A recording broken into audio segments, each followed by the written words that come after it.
Welcome to another exciting episode of AgriCast, the podcast where African farmers come to grow, learn, and scale.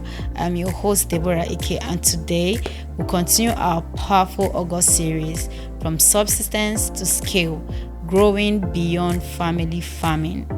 In episode 2, we are talking about one of the most underrated tools in African agriculture, bulk planting and group power, and why you need a cooperative. Now listen, if you've ever struggled to afford inputs, negotiate good prices, or even access grants, this episode is your solution.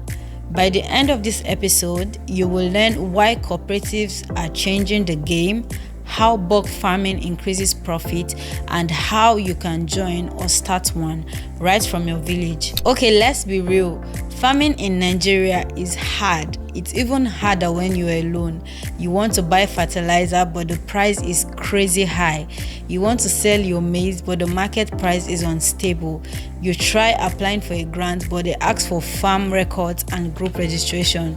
But guess what? You are not alone. Over 80% of Nigeria's smallholders are farming as individuals, and that's the problem. Farming alone equals small power, small leverage, small access. But when you come together with others, everything changes. Let's define it simply.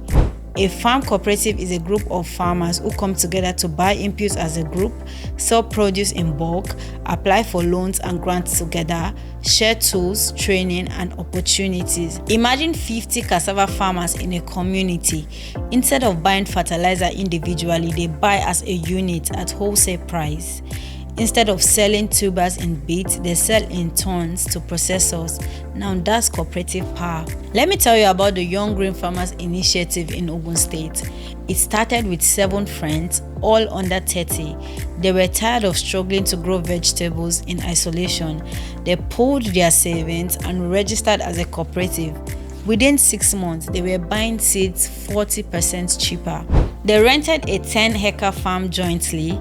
They got a grant from an NGO to build a solar-powered irrigation system. And the best part, they signed a supply contract with a restaurant chain in Abeokuta for fresh ugu and tomatoes delivered weekly. This is not theory, this is real life. These are Nigerians like you, using the power of numbers to scale. So let's dive into bulk planting. This is where the real business begins. Bulk planting means growing the same crop at the same time with other farmers in your group. Why does this matter? Uniform quality. Processors and supermarkets prefer bulk produce of similar size, freshness, and quality. Predictable harvest time. It's easier to schedule buyers when you all harvest within the same period. 3. Cheaper units. You buy fertilizer, seedlings, and tools in bulk, bringing the prices way down. And lastly, easier access to mechanization.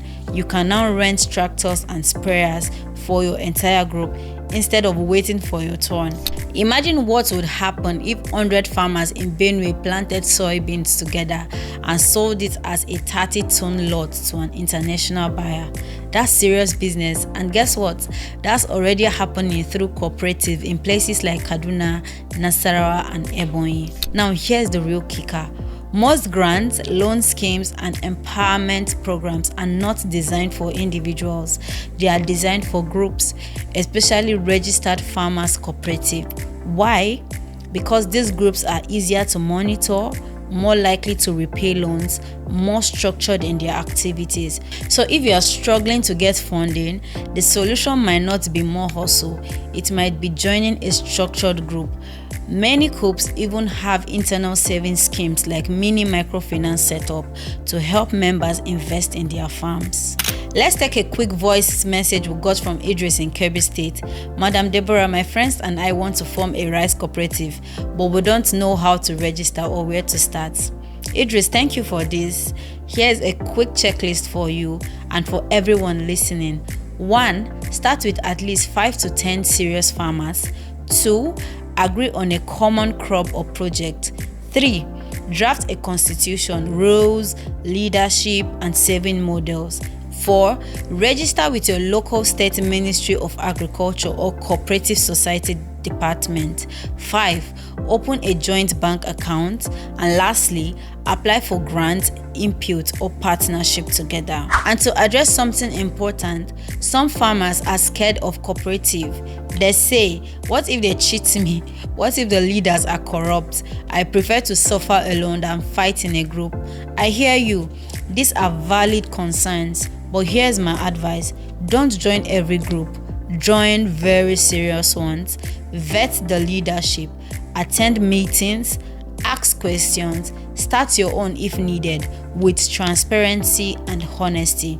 There's risks in groups, but there's higher risks in staying poor. If we want to move from small plots to big profit, if we want to build farms that feed cities, if we want to export, partner, and innovate, then we must learn to work together. Africa will rise when its farmers rise, and our farmers will rise faster when they rise together. That's a wrap for today's episode on AgriCast, bulk planting and grow power, why you need a cooperative. So if you enjoyed today's episode, share it with a farming network, your WhatsApp group, and even your village elders. Got questions? Reach us on the comment section. We might feature you next.